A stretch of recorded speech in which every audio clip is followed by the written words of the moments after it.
Nothing. Absolutely nothing. I have to redo everything again, which I want.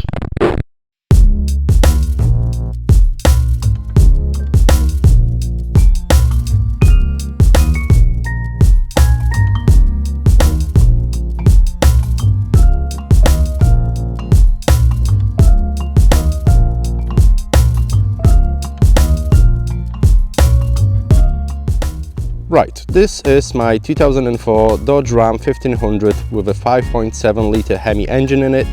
It runs on LPG and I've had it for about 2 years now. I use it daily, especially with a house build going on, so it's been getting plenty of work lately. Unfortunately, it had problems pretty much since day one, and today finally I'm gonna do something about it. By the way, I only just washed it like 5 minutes ago because, for the starters, I don't like working on the dirty equipment, and since the Camaro's usually my spot,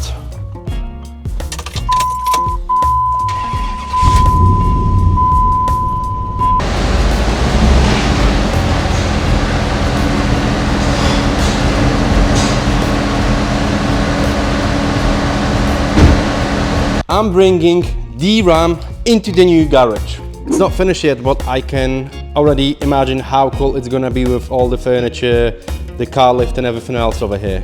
Anyways, back to the truck. 2 years ago I bought it locally where I lived at the time. It had 72,000 miles on the clock at the time. It looked nice. It had a fresh paint on the front bumper, front grille, rear bumper. It had wheels from the newer model, and it had this weird roof kind of a thing, whatever you call them.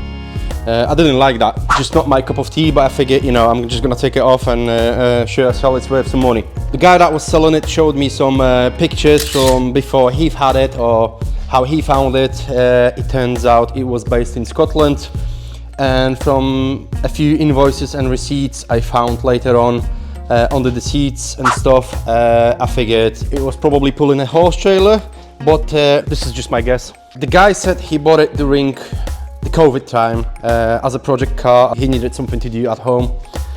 He freshed it up, did the bumpers and all of the bits that I just mentioned before, and then he wasn't using it that much. He also said that the truck, it had this weird problems where it would start and die sometimes, but I figured, you know, with such a low mileage, it shouldn't be a big issue, probably just like a ground wire or something like that. First thing I did on the truck, I've replaced all 4 tires. The thread was still really good at them, but they were like 10 years old and noisy as hell. Then I ran into start and die problems. The truck would start and then immediately just cut out, unless I disconnected the battery, but as I suspected when buying it, it was just the bad ground wire. A few months later, one of the lifters failed.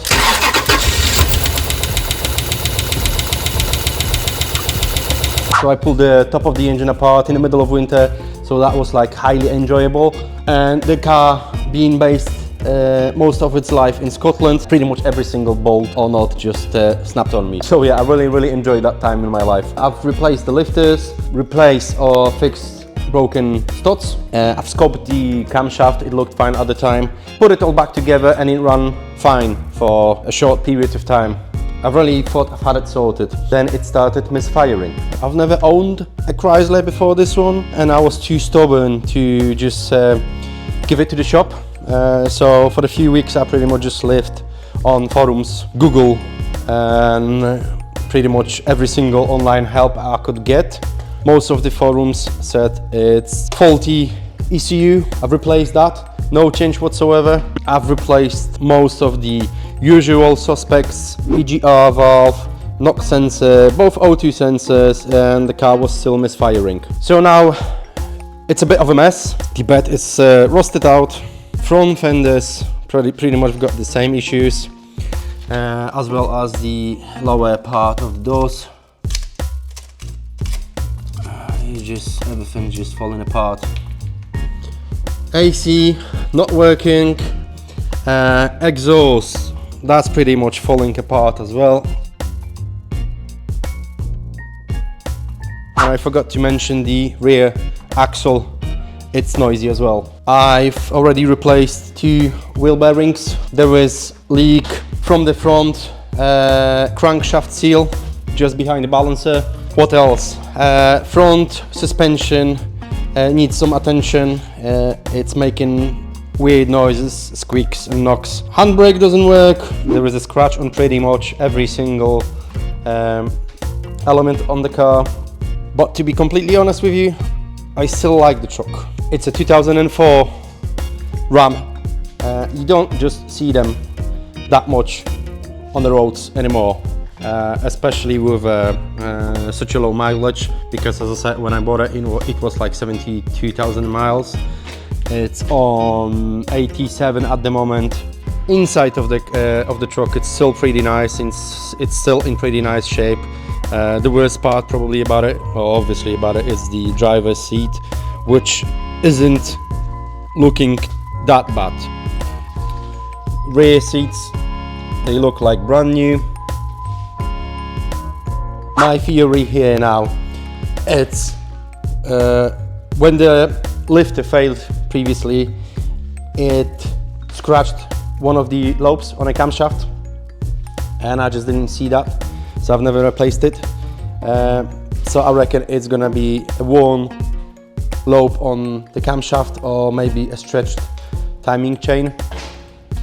Whatever the case might be, I've got the parts, I've got the chain, I've got the camshaft, I've got the seals, I've got the bolts and a bunch of other things. Pretty much everything that I'm gonna need and more to solve this problem. While I'm in there, I'm gonna check every single ground wire as well, because I know it's a common issue on them, and if that fixes the problem, I'll just figure it out what to do with it later. If I'm gonna keep it and make it up. If that's not gonna fix it, I'll probably just keep running it until something finally gives up. So let's get started.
Okay, so here's what happened so far. The engine is apart, it's fully apart now. The manifold is gone, heads, I took them away to the machine shop just to skim them a little bit. Driver side, one of the exhaust manifold studs was broken, so hopefully they're gonna sort this out as well. Moving on, timing chain out, camshaft out. Unfortunately, by the look of the camshaft, there was no obvious wear, no smoking guns. So, oh, look at that. Go away. Yeah, so I don't think my problem is the camshaft. At this point, I think I'm gonna lean more over towards faulty fuel injector, because let me show you something. The spark plug. Yeah, that's driver side spark plug on cylinder number, what is it, 1357, cylinder 7. Obviously it was running quite rich. So I'm just gonna carry on and replace the camshaft because it's out already, so why not? I'm gonna replace the timing chain, the timing tensioner, because as I said at the beginning, I already got the parts, so you know I've got no reason to not to replace them because everything is out already anyways. I'm gonna go and pick up the heads from the machine shop in a minute, bring them back here, and from there I think I'm just gonna test all of the fuel injectors, replace all of the remaining sensors. So what I've got here, it's so busy, so some of the sensors, I think it's an ox sensor or whatever it is, and yeah, we'll see what's gonna happen from there. And by the way, I was trying to get the oil pan out, or the oil pan off. Unfortunately, this truck being this truck, everything is completely rusted out, so pretty much immediately a few of the bolts snapped. And then I went online, and you can find quite a few different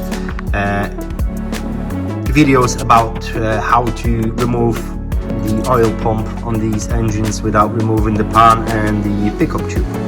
Unfortunately, none of them worked on me, so I just kind of was working it out my way. Basically, I was just twisting the oil pump as far as I could to the right, so I could lift the pickup tube, and then bit by bit just unscrew the bolt, and yeah, as you can see, it worked. So never give up.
Okay, I need to pause for the second. I've got the camshaft, I've got the timing chain, I've got the timing tensioner, oil pump and a pickup tube in.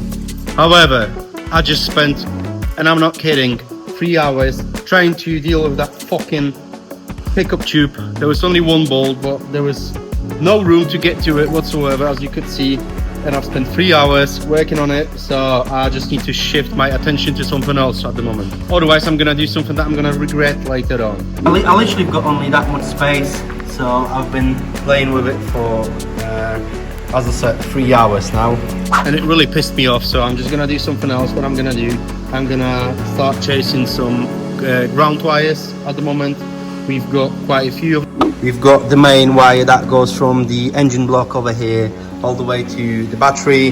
There was a couple of ground wires at the back from the body to both heads separately. We also got one ground wire over here that goes from the chassis to the battery as well. So I'm gonna unplug them all, clean them with a wire brush or something. Another task checked out of my list. So yeah, let's carry on.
So it's been a while since I did anything on a car or I worked on a car. That's because I had a funeral in the family, then I was sick for 6 days, and with the kids being back at school now, I can carry on working on my truck here. I already got one of the heads, the passenger side heads, mostly fitted back in. As you could see on the B-roll, there was a bit of an issue with one of the studs. They were, well, one of them, both of them actually, they were just too short, so I had to go back to the machine shop for them to replace them with slightly longer ones. Over there you can see two brand new ground wires that I did. That's the wires that go in from the cylinder heads to the body. So yeah, hopefully there's gonna be no more distractions. Kids are back at school, so I've got plenty of time to finish this up, hopefully within a day or two.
Okay, so I've got the fuel rail out. Now I'm going to remove faulty fuel injector, or at least I think it might be faulty, and we're going to bench test it with a Milwaukee or whatever you've got in your garage battery.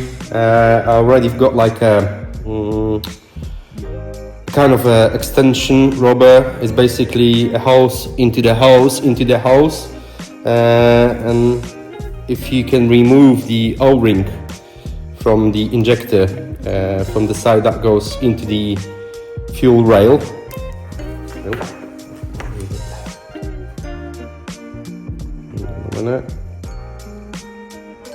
Yep, got it. So the O-ring is out. We've got that bit. We can plug that in here. Make sure it's solid because we're gonna be, or you're gonna be building some pressure over there. That should hold it. Couple of wires, nothing fancy. Here's these small clips, an old wire from, I think it's from my red Camaro actually. Another one over here. Got birds flying out. Okay. Now you grab your battery. Doesn't really matter which wire goes where. So we're gonna just leave this one here. And so we've got negative connected, and then you go with a positive. You can hear it clicking. Don't just leave it like, you know, permanent, because fuel injectors don't like that. Now, this is actually the carb cleaner, or you can get online carb cleaner or injector cleaner or whatever you want, just to test it. Stick that in and hang on. Let me see if you're gonna be able to. Oh, that should be better. So basically, grab the injector, grab the wire, hold it like so, build up some pressure in, and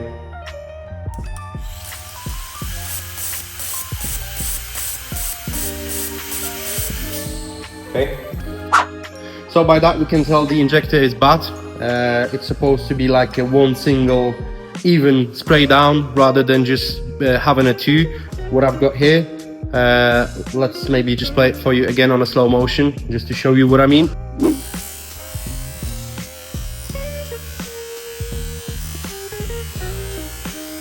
So I actually got two brand new injectors already here somewhere, so I'm just gonna replace this one and then go through the rest of them just to be sure there was no issue with another one. Hopefully that's gonna fix the problem. Would that be the reason for the car to run as bad? I don't know. Honestly, there has been so many sketchy things on the way. Slightly, very slightly, but nevertheless still scratched cam. You know, the timing chain tensioner was a bit loose. The chain itself, it skipped one tooth. So to be honest with you, I don't know. The only thing I can do at this stage is just to carry on, replace the fuel injector, put everything back together, and then hope for the best.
we are finally done here. The engine is once again complete. I've got a new camshaft, I've got a new timing chain, I've got a new timing tensioner, I've replaced the crankshaft front seal. I've made the new connection in between cylinder heads and the body. Finger crossed, it should run fine now. I've already dropped just over 6 liters of engine oil. I did the same with the coolant. So what I'm gonna do now, I'm gonna disconnect some relays, prime the engine for some time, and then just gonna hope for the best. So what do we have here? 57. Okay, so I've got the battery in, I've unplugged the relays, I've got the computer connected. As you can see, there is no PSI, no oil pressure on it, so let's build that first.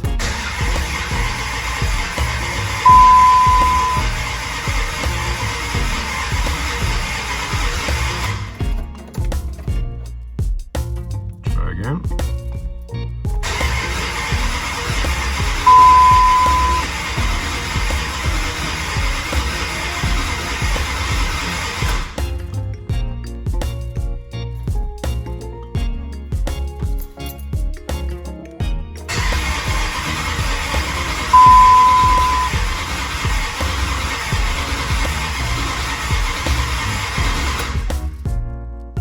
I've been cranking the truck for quite some time now. I would say probably about 5, maybe even 8 minutes, and I still got no oil pressure whatsoever. From what I could read on the internet, the oil pickup tube that we removed when changing the timing, the small O-ring on it, it's very delicate, and with me struggling to take the tube out, I'm thinking I've just damaged it a bit, and now instead of the oil, the pump just sucks the air. So basically means I've got no oil pressure, and basically means I can't start the truck, as you can see. Nothing. Absolutely nothing. So I've spent 5 weeks working on a truck that doesn't start, and now basically I have to redo everything again, which I want, because what I said at the beginning, you know, that I wasn't sure what to do with the truck in the first place. That meaning I'm just gonna pull it out from here and probably just leave it somewhere underneath the tree or something, or maybe strip it down for parts. And yeah, I'm gonna finish here because I've got no words left. It's Sunday, I'm gonna go and spend some time with my son and probably decide what to do with it.